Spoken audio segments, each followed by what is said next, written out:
episode of Tap Outs and Touchdowns.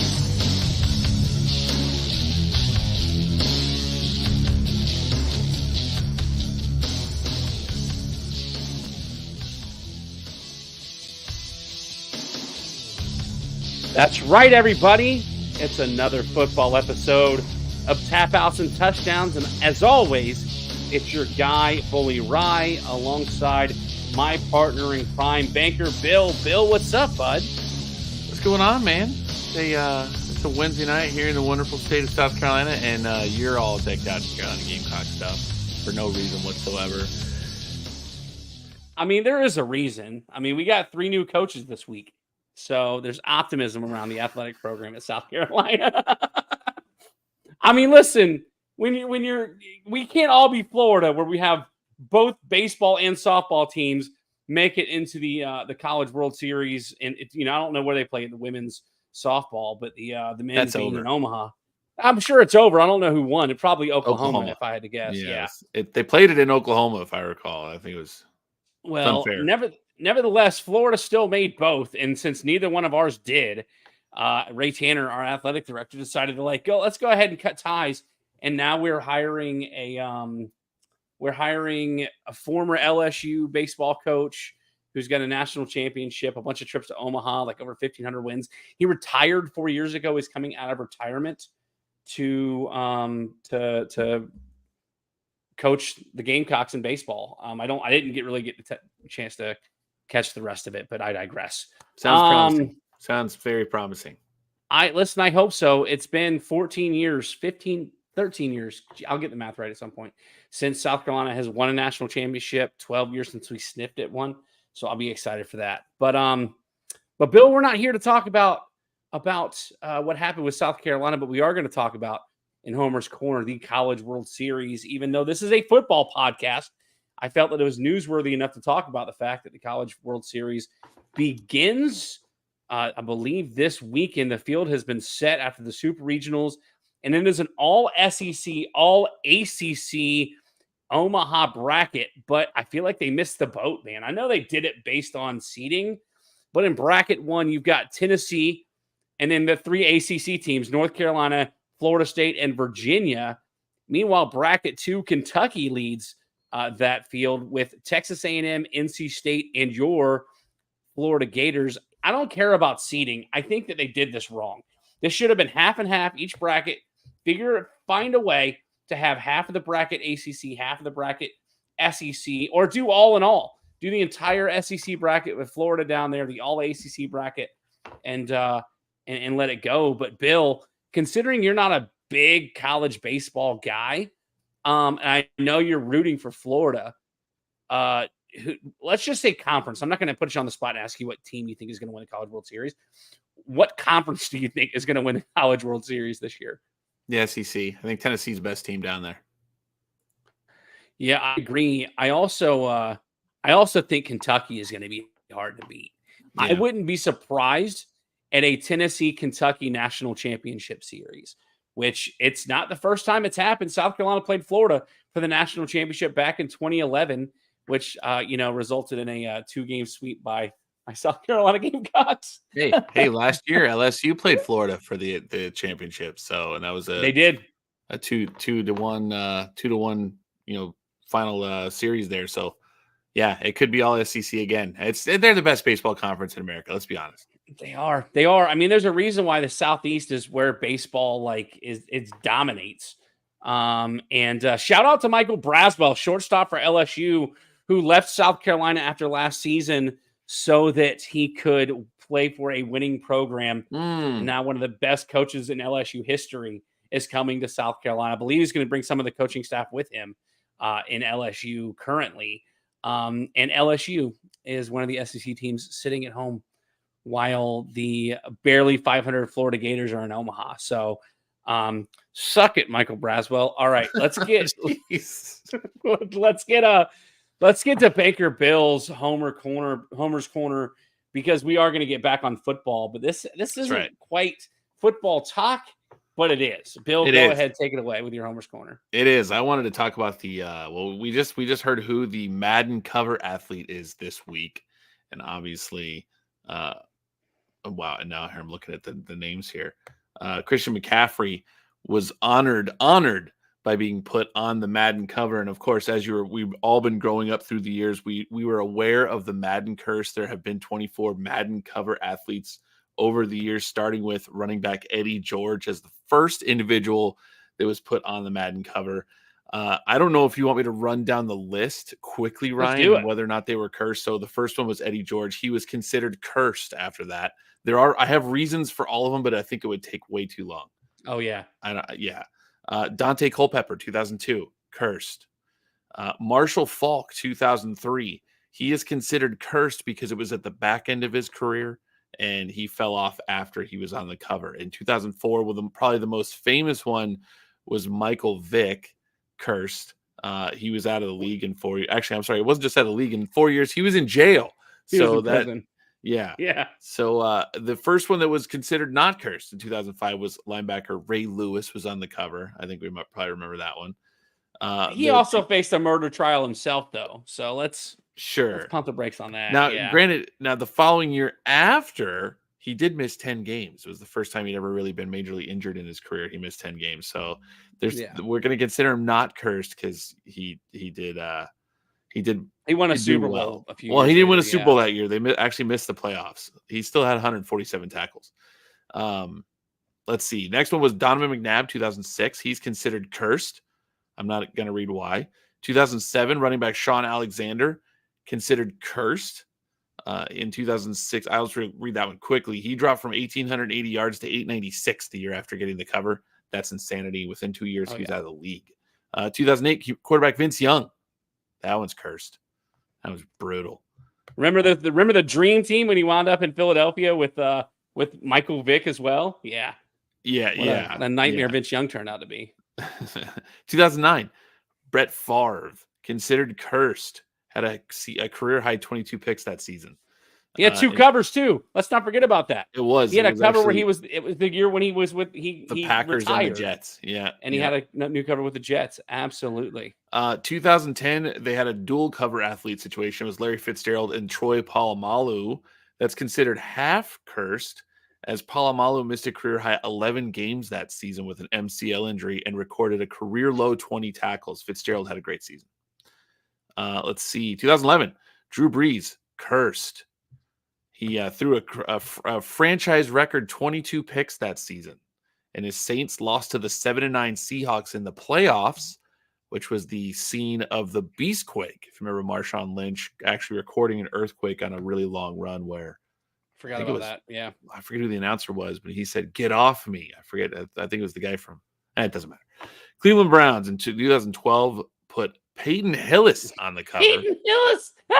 Peyton Hillis. After a 1,000-yard season, he's considered cursed. And then it stops getting quite as bad. 2013, we had Calvin Johnson on the cover, obviously Megatron. There's no curse there. 2014, we had Adrian Peterson on the cover. They consider that half cursed, as he had 1,000 yards, but it was his sixth straight 1,000-yard season, but it was the season after his 2,000-yard campaign, and he had just yards when he was on the cover. 2015, Richard Sherman was on the cover, not cursed. 2016, Odell Beckham on the cover, not cursed. 2017, Rob Gronkowski was on the cover. That's considered cursed because he got injured that season. The Patriots' first 4 games with a hamstring injury, and he finished with just 6 starts due to a herniated disc and other injury issues. Ugh. 2008, Tom Brady was on the cover. That's never a curse when you were Tom Brady. That's ridiculous. 2019, probably the last time we actually saw a real curse. Antonio Brown. That one's awful. That actually he had a good season that season, but it's the year his brain went to mush, is what they think. He had 15 touchdowns a year, but after he was a problem in the locker room, and he got traded to the Raiders after the season.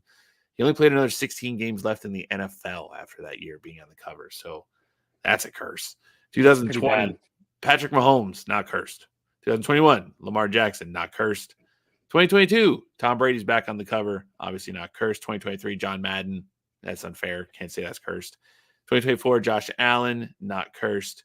And then we'll find out what happens to Christian McCaffrey this year. All in all, year-by-year decisions, 14 of the 24 cover athletes are curses, 58%. That obviously has been offset quite a bit by the guys recently. There's been a lot of non-curses recently. Since 2019, we really haven't had one. So what will happen with Christian McCaffrey this year?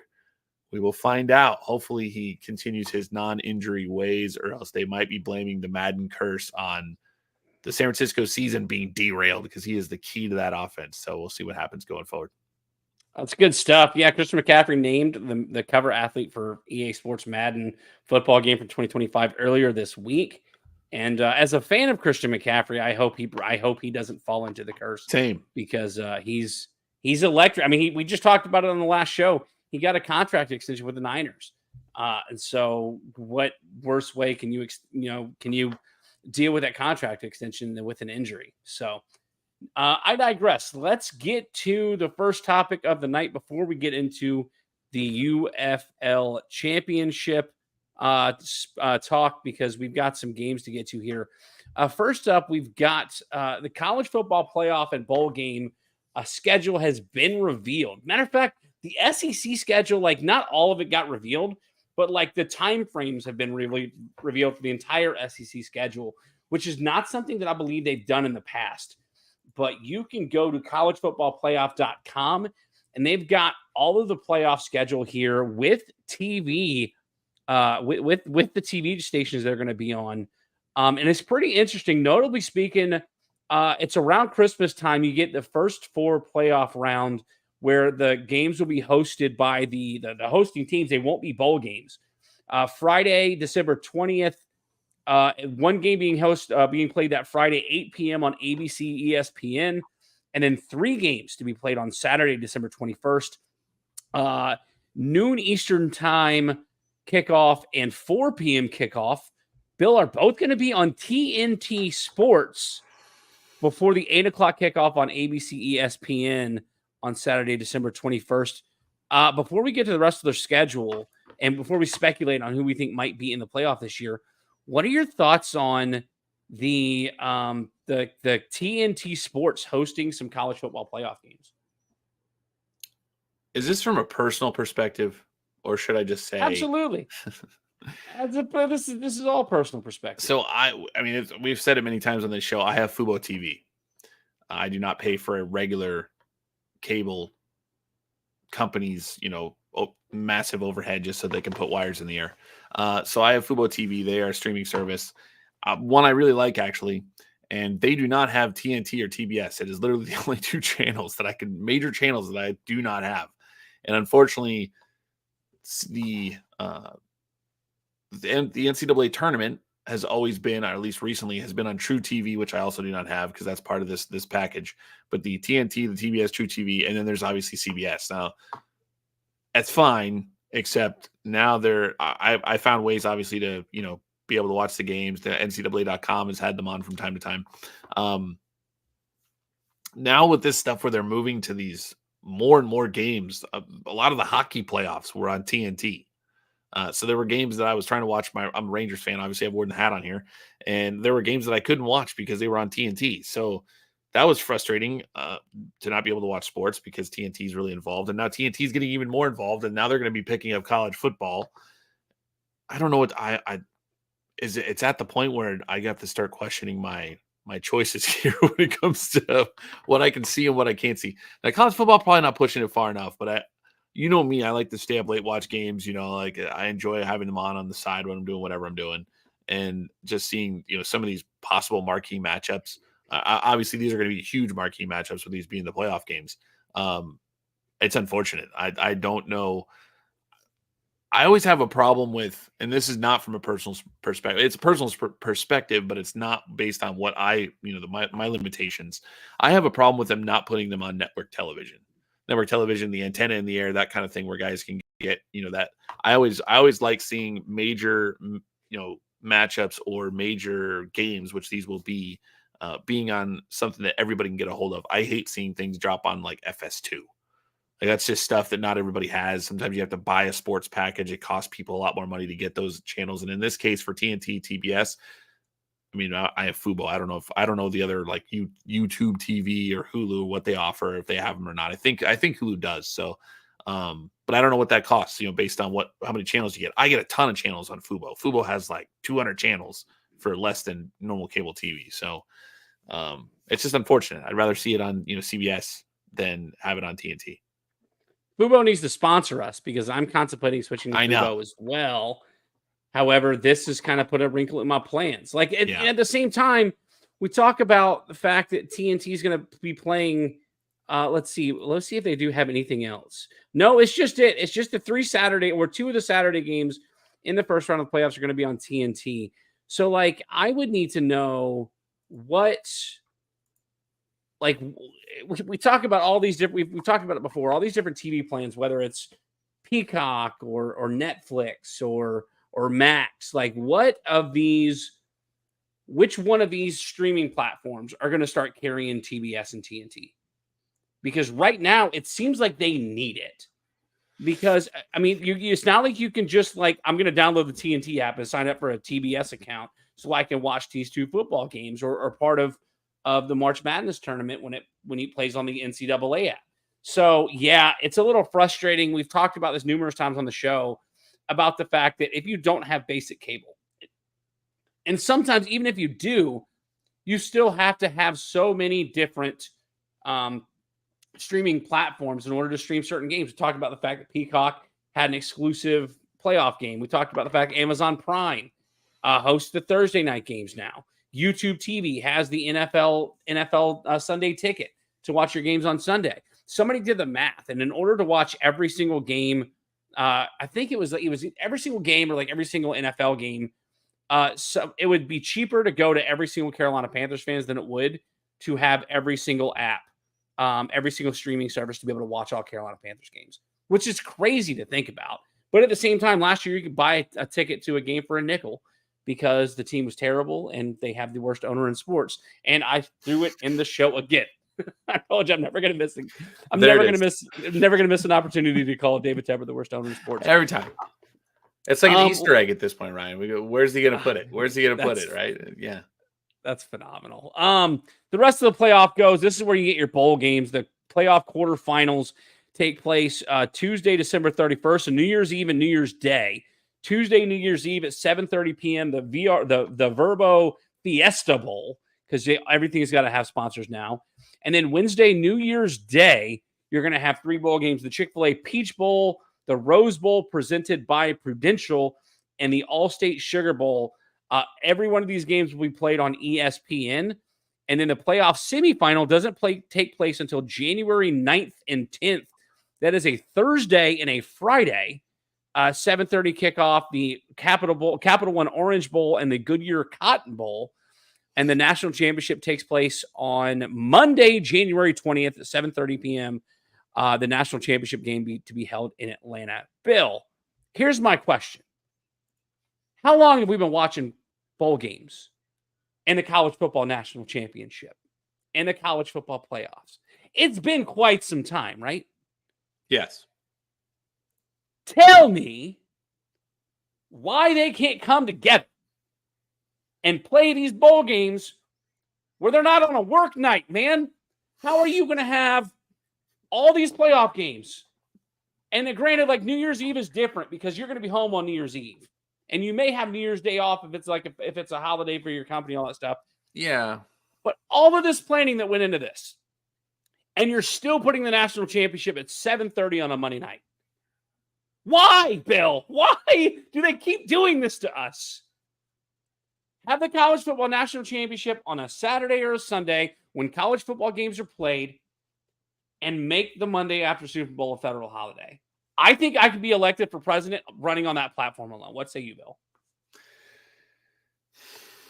I know why they're doing it. I know why. I mean, they're saying everybody's going to be home on a Monday. Everybody's going to make plans to just watch that game on a Monday night. That's what you're going to do. You're going to do it. I'm going to do it. That's what we do, right? That's a Monday night thing. It's on Saturday. You may be going to the bar. You may be going out to play softball. I don't know. What do you do on Saturdays? You might be going to the racetrack. That's what, actually, I guess that time of year, probably not. But there might be things you would do on a Saturday night. That's what they're trying to avoid. They're trying to get all eyes on that game. Super Bowl Sunday is the same type of thing. It's a late Sunday. Everybody plans on it. I think the consensus, at least in my house, when we talk about what's going on with Super Bowl and actually having people over, because we do have people over, you know that, Oh yeah. is it would be way more fun to have it on a Saturday. Everybody would have a Yes. lot better time. That would be exciting. Obviously, tradition. I don't know.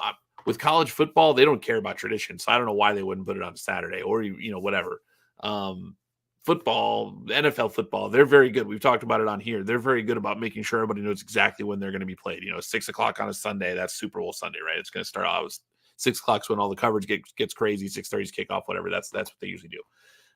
We all know this, and NFL is very good about tradition and holding that firm. I don't think they're going to move Super Bowl Sunday. You're probably right about it needing to be a federal holiday. That would be fun too. It would make it more fun. But then again, people's jobs don't always, observe federal holidays. Yeah, whatever. But yeah, I agree. I don't like it being on a Monday night. I really don't, because I think the last year it ended really, really late. And I think I remember watching it on my phone laying next to my wife in bed because it was really late at night. And I'm not a fan of that. That's not a good thing. I agree. It should be on a Saturday night. It'll be a lot more fun. Yeah, I mean, listen, as South Park put it, a turd sandwich and a giant douche running for president this year. I think I could win a write-in election if I run on this platform that I'll I could do so I could do and say so much to be elected. But I digress. Yeah, the Monday after Super Bowl is a federal holiday, and the college football playoff needs to be put on a Saturday. Did I screw that up? Monday after Super Bowl Sunday, federal holiday. Saturday should be the college football national championship. Derek Volley Polly comes in the chat. I heard the NFL will be going up against the NCAA football regarding the playoff. Any truth to this, Bill? Have you heard anything about that? Yes. I think I think some of the playoff games are on a Sunday even, and Yeah. they just don't care. We know what's going on that day. People can watch both.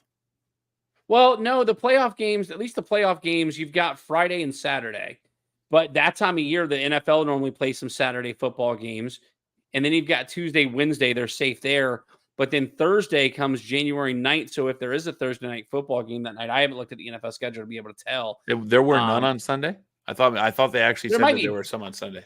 There might be bowl games playing on Sunday. If you go to look at the bowl game schedule, which isn't on the website that I'm on now. But it is the playoff going on, and you're probably going to have, I think the NFL had said they were playing on those days. So, I mean, again, you've got and one Friday game. Don't care. You've got one Friday game, 3 Saturday games for the first round, then a Tuesday and 3 Wednesday games, and then a Thursday and Friday game for the semifinals, and then a Monday. I mean, the only thing I can think of is Monday Night Football goes up against the national championship. But other than that, I don't. So it is up against the NFL on December 21st, officially. December 21st. That's a Saturday. Yeah, that's the Saturday playoff games where 2 of them are on TNT. 12 and 4 in the afternoon games will go up against a pair of NFL games. It's Houston, Kansas City at 1 and Baltimore, Pittsburgh at 4:30. So the college football playoff games are at 12 and 4, NFL at 1 and 4:30. So yes, they're going to pretty much go up directly against them. That'll be interesting to see how that plays out.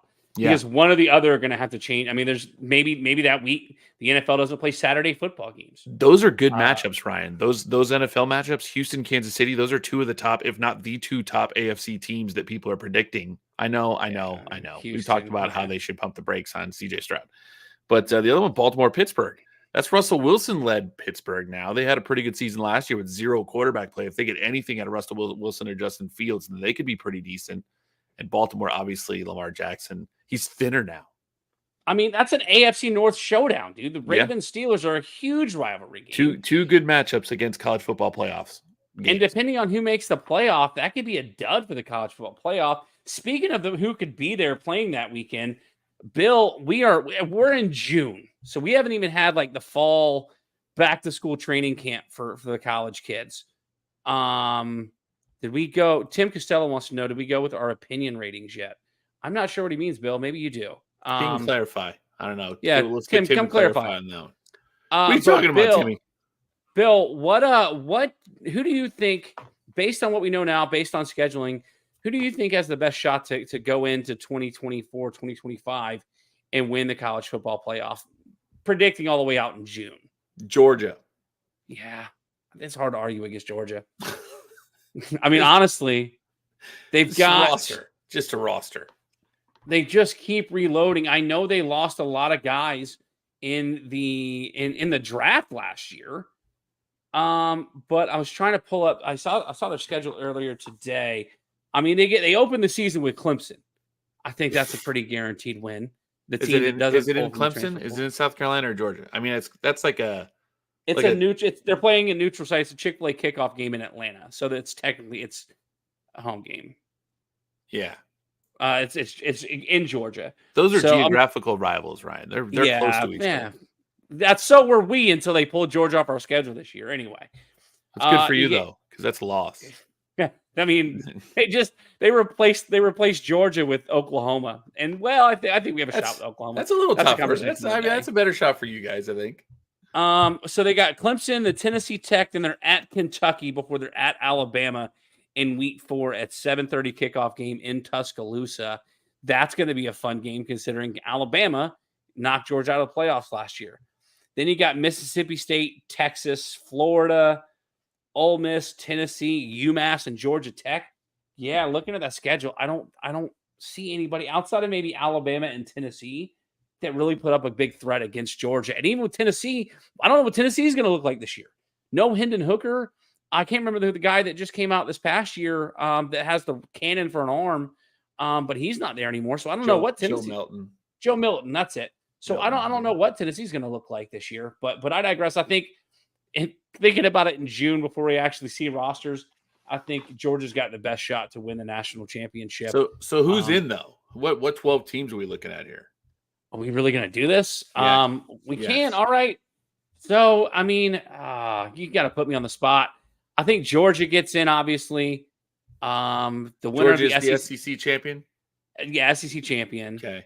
I think – I don't know who Nico is, Volley talking about the University of Tennessee. Shoot. You got to think Michigan and Ohio State are in the mix. You got to think the winner of the SEC West is in. Who wins? So we have Autoberts that are the Big Four champions. So let's at least do it by a conference. All right, give me Georgia to win the SEC. Okay. Give me Ohio State to win the Big Ten. Okay, I'm with you on both of those. I'd have to look at the Big 12 because I don't know what the Big 12 looks like anymore without the big shots in the Big 12. I don't know what to say. The people they think will possibly win. Utah is now in the Big 12. That's right. And Oklahoma State is in the Big 12. They're considered the 2 best teams in the Big 12. Ooh, you know what? Wait, TCU's coach left a couple years ago, didn't they? Does that matter? Yeah, TCU was in the playoff 2 years ago. They played for the national championship. Georgia they got dog-walked them. Smacked. They had a decent quarterback then. The Big 12's not hard anymore, though, Bill. That's the true. point. It's not. But Utah's a good team. They were a good Pac-12 team. Yeah, and there's 3 divisions in the Big 12 now: the West, the Southwest, and the Midwest. That's hilarious. I hate doing this because I think they're going to be terrible. Give me Colorado. Stop. Stop. How could you do that? No, you're right. Give me Houston. Give me Houston out of the Big 12. No Texas, no Oklahoma. Give me Houston to win the Big 12. I got a feeling. So we'll go with that. It's better than Colorado. Who do you have winning the Big 12? I think Oklahoma State. I like Oklahoma State's good. They had a really decent season last season.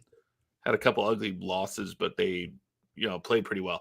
I like them or Utah. Cam Rising's still there. Okay, I thought Cam Rising left. If Utah's there, still there. Give me Utah then. I didn't realize he was still there. Give me Utah to win the Big 12. All right, I like Utah too. The ACC. I don't think Clemson does it. Florida State had to do way too much to I think repeat in the ACC. But adding Cal, SMU, and Stanford isn't doing much for them. Duke loses a coach. Notre Dame isn't in the conference. It's Notre Dame. You're like Notre Dame. Like, who cares? It doesn't matter. Whoever wins the ACC is going to get knocked out in the first round anyway. Give me Bill. Who do you have? I'm going first here. Who do you have winning the ACC? I think Clemson wins it just by Tim. I meant, Tim, that he brought up Notre Dame, and he's looking at an ACC conference. He brought up Notre Dame for some reason. That makes no sense because it shows up. It shows up on the picture. I know, but they're in basketball. Yeah. But yeah, I think Notre Dame's in the playoff anyway, because I think the playoff, honestly, is Notre Dame's like, okay, we like Notre Dame and their brand, so we're going to make a system so that Notre Dame is always in the playoff. And now Notre Dame's like, it's great to be independent. Yeah, because Notre Dame's going to make it. Just pick our schedule. Anyway, back to the ACC. I think Clemson just by default. I just think that is probably the best roster and coaching staff. Florida State, obviously, a very close second. Give me North Carolina to win the ACC. What are you doing? What is this? Is this Mac Brown, baby? This is a wrong again, Ryan session, like over and over. I can just put it on repeat at this point. Wow. Give me Mac Brown and that coaching staff. He tried to throw out Colorado as a conference champion, going 4 wins. I was kidding. You were not. Bro, yes, it was. Not. It was the best show that I've ever done on this show. You were hoping Dion would do something different than he does in recruiting and visit you at your house. Get out of They're going to win 5 games this year. I know. I was a complete joke that Colorado was going to win. Yes, are you drinking? Get off the internet, Ryan. Thanks, Paulie. That's awesome. Yeah, give me. I'm still going to call North Carolina because I think Clemson wins 6 games, 7 games this year. I don't think they're. It's because you hate them so much. Well, not only that, but the fact of the matter is they don't pull out of the transfer portal. You cannot be successful in today's college football without pulling from the transfer portal. I agree. You know how many people they pulled out of the transfer portal this year? 0? 0. For 2 years in a row? For 2 years? Yes. In a row? Wow. So miss me with this Clemson winning the ACC. They won't win their division. They won't play for the ACC championship. Be another what happened last year to them. Anyway, okay. So there's our 4 conference champions. You've got Utah, Ohio State, Georgia, and Clemson, and I've got all 3 of the same except for I've got North Carolina at the ACC. Notre Dame, I think we both agree makes it. I think the winner of the SEC West makes it, whether it's LSU. I think Ole Miss wins the SEC West this year. Ooh. I mean, Alabama's not going to be the same. They're not going to be that dominant team. They might make the playoff by default. Yeah. Still good. Yeah. I think you could still wind up with 4 SEC teams in the playoff. Both division champions, and then 2 at-large bids, whether it's LSU and Ole Miss, whether it's Tennessee and LSU, whatever the case is, you're going to have 4, maybe 5 teams out of the SEC make the playoff, and you're going to get to hear the SEC bias, blah, blah, blah, blah, blah. I don't know if we want to spend. I think this deserves more of a bigger segment when college football time rolls around. But I mean, Bill, out of the teams that you think about, like who else do you think has the potential to make a 12-team college football playoff this year? I think the fun one is the bottom, like the 12th seed, the 11, 12th seed. I've seen names like Tulane. That'd be great. Boise State. And Liberty. Liberty deserves because Liberty's quarterback put his name in the transfer portal and went back to Liberty. I'll tell you right now, again, we talked about it on this show, Bill, that I thought Liberty had more of a gripe about not being in the playoff than Florida State did. And I wanted Florida State to play Liberty in a bowl game. Instead, they got dog walked, and the former Florida State players came out and was like, "Oh, they knew what we would have been if we made the playoff." Georgia didn't. Of course, Georgia didn't get your best team because y'all got mad. You took your balls and you went home and you quit because that's what y'all did, and that's why Florida State went under investigation. Yada yada yada. I believe they're on probation now, so Florida State can kick rocks. Yes, I like Liberty being in the playoff. That'd be cool. Especially fun story. One of the defensive coaches, I don't know exactly what he does for the team, played football, I believe, at Charleston Southern, but his dad is a coaching legend, and I wrestled with his brother in high school. Cool. Bobby Ruff is a defensive coach for Liberty. He'll probably never see it on the show, but shout out to Bobby Ruff because I follow that team from afar. And so I'm rooting. Where's for that? from afar. Like Liberty's over here and I'm over here, so it's from Is that afar. someplace in the Middle East? Do you go there and No. follow the team? No, that's whoever stole my Activision account is somewhere in the Middle East. I'm assuming or South America. They're somewhere in the Yeah. far. Yeah, that's a true story. Maybe All right. that's what I'll talk about in overtime. Let's move on here. Other teams Oh. quickly. Other teams that they're throwing out there a lot. Obviously, Oregon. Yep. Where is Oregon? What conference is Oregon? Is it Big Ten? Yeah, they went to the Big Ten with Southern Cal and obviously UCLA. Texas, Michigan, Alabama, Penn State, Notre Dame, and your aforementioned Ole Miss. Yeah, also a the team. The usual suspects. It is the usual suspects. Unfortunately, there's nothing exciting and nothing we're going to care about tremendously. The only thing I care about is when and if Florida State and Clemson leave the ACC and the dominoes that fall afterwards. That's the only thing I care about right now. I know it sounds dumb, but South Carolina will be lucky to win 6 or 7 games this year. You know what name we didn't hear is North Carolina. But the other teams, I'm just saying, one other team people are talking about still is Missouri. Screw them. I know. Sometimes you throw a dart at a dartboard, and if it sticks, you look great, and if it doesn't, you look like a dummy, and you get a hole in your wall. That's okay. I'll take the hole in the wall. That's what it takes. Go Heels. Go. Oh, my gosh. I can't believe I ever thought I'd say go Heels on this show. Heels. All right, Bill. This past weekend, you were down in the state of Florida. It was. So you didn't get to watch a whole lot of UFL football, but I was very excited. I was very excited.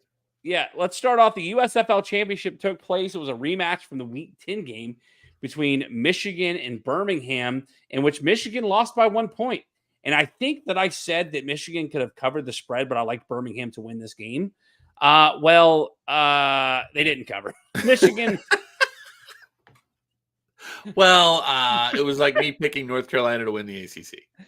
Well, this is a perfect opportunity to say, Ryan, you were wrong again. Wrong again, Ryan. Terrible. Because Birmingham wins the USFL Championship 31-18. Let's talk about Michigan for a second because their magical season ends a week after they look like they could knock off Birmingham, and they can't do it. They go up at one point 18-3 in this game, and they don't score another point. Birmingham took over in the second half.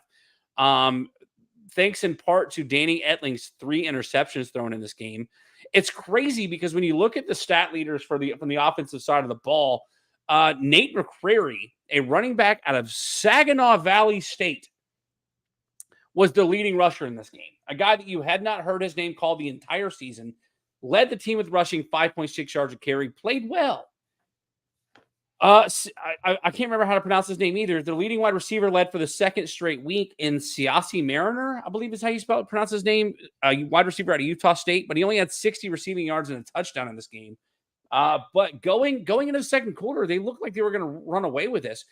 They controlled this game for the first half. They went up 12-0, and then they go up 18-3. And on one play, Adrian Martinez hits Jordan Thomas for a 50-yard touchdown, and the wheels came off Michigan as they, again, do not score in the second half. Bill, what are your thoughts on the season from the Michigan Panthers here in the UFL? My thoughts are that it's over, and that's what's been important. Good season, not good enough. I mean, what are you going to do? Just say it's the UFL. Interesting, though, Ryan, I did do a little bit of research on this game. That 15-point deficit where the Michigan Panthers were up on the Birmingham Stallions 18-3 was the largest deficit the Birmingham Stallions had been behind any team in the last 3 years. Yeah, it's still crazy. Came back to win. Yeah, because it looked like Michigan was going to run away with this game, and instead Birmingham came back in a dominating fashion. Now, Volley Polly brings up a good point. In the second half, Adrian Martinez gets benched in this game, and Matt Corral throws 2 fourth-quarter touchdowns to continue leading the comeback attempt. Martinez had 164 yards passing with a touchdown, didn't run the ball all that well. I say Matt Corral comes in 9 of 11 for 120 yards, 2 touchdowns. He also throws an interception, but the usual suspects, CJ Marable, 9.6 yards a carry. You had Amari Rogers get a receiving touchdown in this game. Jordan Thomas, a name that we called a few times in the XFL last year, had a 50-yard touchdown, 2 catches, 62 yards with that touchdown. Again, you just mentioned it. 18-3 was the largest deficit they faced. They came back and won. So after seeing what we've seen here out of Birmingham Stallions, they're going on to play for the UFL Championship this weekend. Bill, what are your lasting impressions going into the UFL Championship for the Birmingham Stallions? Matt Corral, hearkening back to Jeff Hostetler, Frank Reich, bringing the team back. I mean, those were after injuries, but yeah, huge performance. Corral hadn't seen any action since week 4. So now, what do you do? I mean, we just had Adrian Martinez crown the NFL MVP, which I predicted. Sorry, Luis Perez did not win it. Yeah. Well, it doesn't matter. He won you the said league. It. You said it. I heard myself say it, and then I didn't correct myself. All right, I got it. Doesn't matter because he's going to win the NFL MVP next season. No, I'm kidding. Because running quarterbacks are more important than passing quarterbacks, and they lose in the playoffs. Lamar Jackson. But anyway, Matt Corral, man, it's pretty crazy. What I want to know is what they do. Adrian Martinez, the league MVP, he gets benched in this game. Matt Corral comes in, obviously plays fantastic. I mean, fantastic. He did throw one pick, but I mean, 9 for 11, 120 yards, 2 touchdowns. He obviously carried this team to the win. What do they do? What do you do? I think you have to stick with Martinez, but I think he's on a pretty short leash in the championship game. And the fun part about it is the team that won the XFL championship has the best defense in the league. So this is going to be fun. And remember, and we're foreshadowing because we're going to get into that game here shortly, but the one game that the Birmingham Stallions lost and could not do anything on offense when Adrian Martinez was on his I almost said it again, a UFL MVP run was against the San Antonio Brahmas. They could do nothing against that defense. It is going to be a fun championship game. Yeah, listen, they spent the first half of the season testing out both quarterbacks. Martinez had a great game. Corral started the next week. Corral goes off. Martinez started the next week. I'm with you. I think you got to roll with Martinez, but the leash is short. And if he struggles, you put Corral in. If Corral struggles, you put Martinez back in.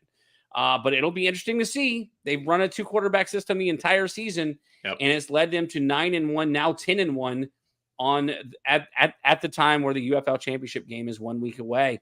You mentioned it. Let's talk about the XFL Championship, because neither team that played for the XFL Championship played for it this year, as the San Antonio Brahmas took on the St. Louis Battlehawks again a week after San Antonio fell by a point to the St. Louis Battlehawks, and they go back to the America Dome. I think it's called America's Dome, or whatever it's called. The Battle Dome, Ryan. The Battle Dome. It's called the Battle Dome. and whatever, it's in St. Louis, a home game for St. Louis here, but they dropped the ball in a huge way as the San Antonio Brahmas, or as Bill likes to say, Vamos Brahmas. Vamos Brahmas. Get the win in the XFL Championship, 25-15. Wade Phillips is going to be playing for the UFL Championship. And let's start off with San Antonio here as they went on the road. This game looked about as dominant as it can. And I'm going to keep tooting my own horn and blowing my own whistle for this. Preseason, I told everybody to look out. This is a PG show, Ryan. I don't know what that was supposed to mean, but I've been telling everybody. With this. What do you mean I'm going to be? I understand. Listen, sometimes I said it before the show started. Sometimes I just love being me. And I love being me right now because I told everybody that if Anthony McFarland could stay on the field, this dude is electric.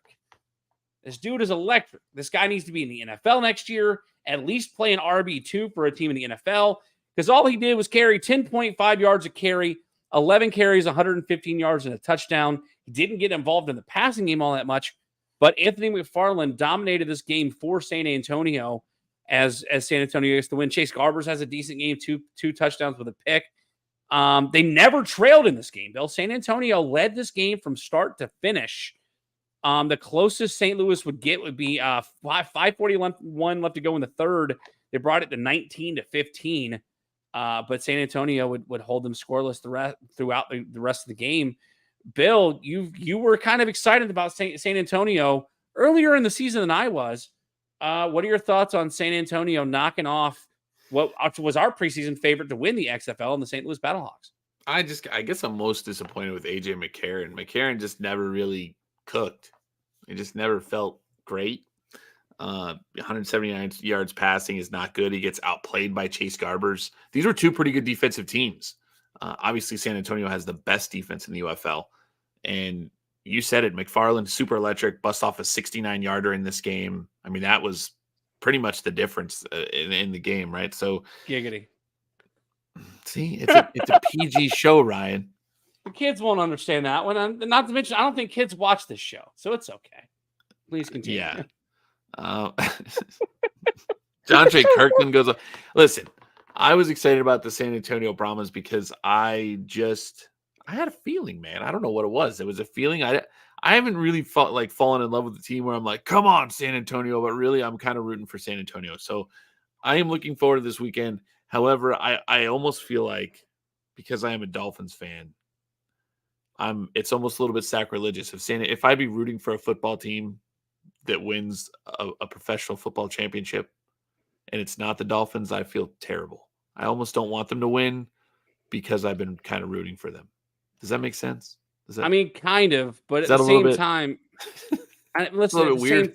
You're rooting for a team out of the state of Texas when Florida's supposed to be like the dominant football state, right? But I'll tell you right now, I'm rooting for San Antonio against Birmingham, mainly speaking because Birmingham hosted the USFL Championship, and you still had 3/4 of the stadium was empty. Like, what do you have to do to get Birmingham, Alabama excited about football at Legion Field? What do you have to do? What are we going to see in St. Louis? What are we going to see? I think the league, it's weird. I think that we talked about this, but I think the league sort of expected St. Louis to make that championship game. And if they did, they were going to have a record crowd there for the UFL Championship. It was going to look great. The optics are going to be fantastic. Like, hey, we can fill a stadium. Now San Antonio ruins that plan. And the game is in where they could have, I guess, could they not have probably said, hey, we're going to put it in San Antonio?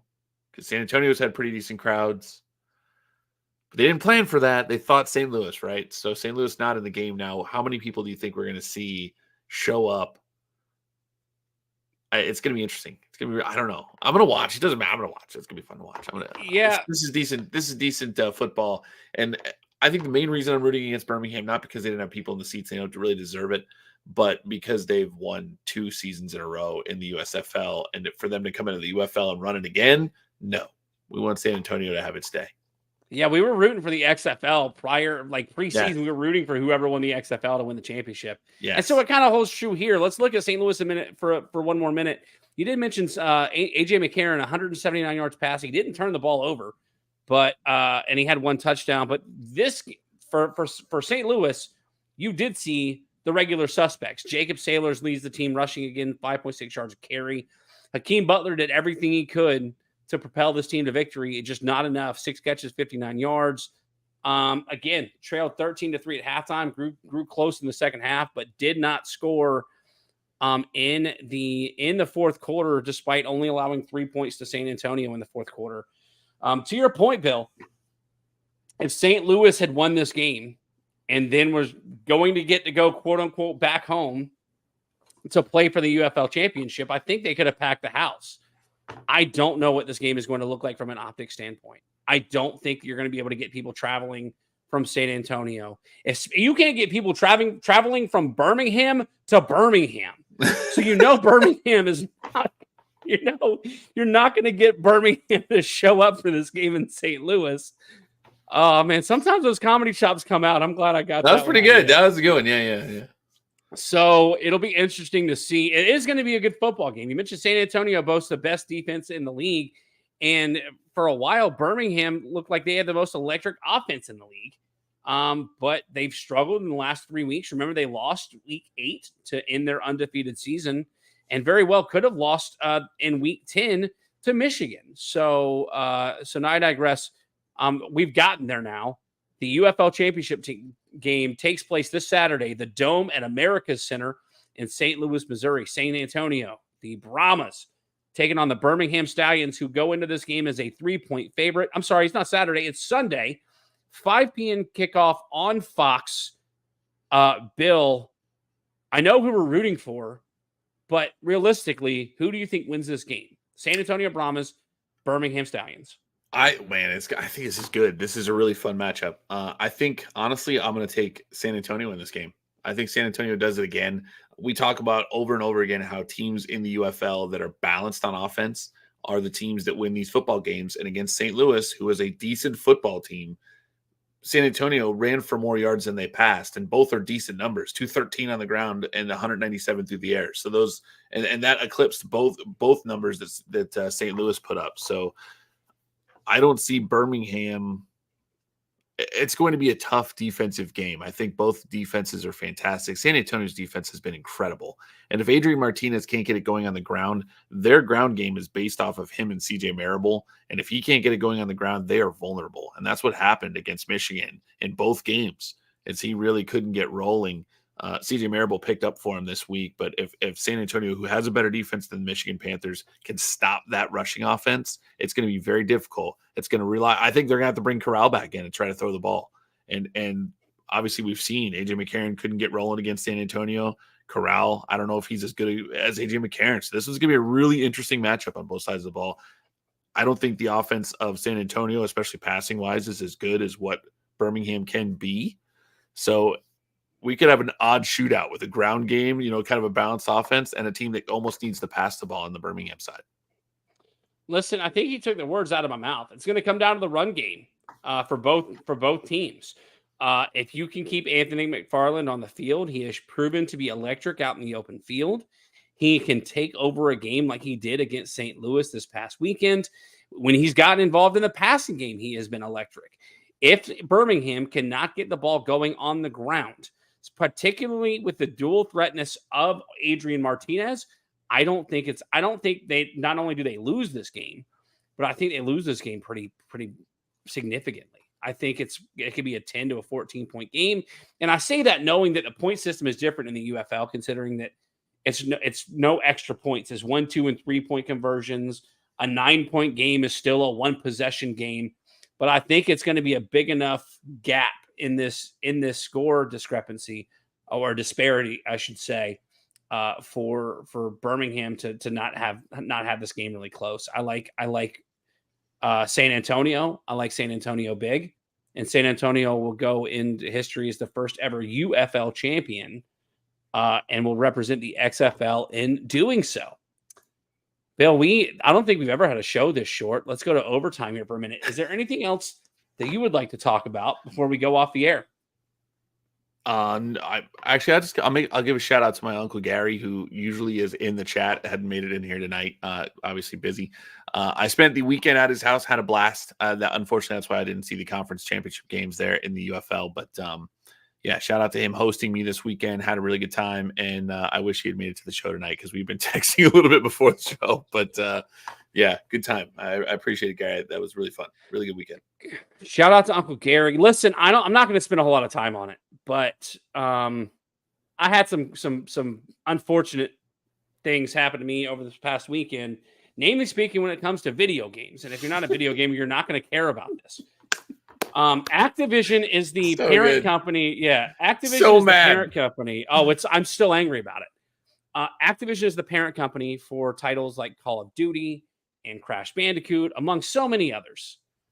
But there are thousands of people who play video games under the Activision banner who have had their accounts hacked by internet hackers. They've been locked out of their accounts, and they've been banned because the hackers have manipulated software or somehow cheated while they took over their Activision accounts.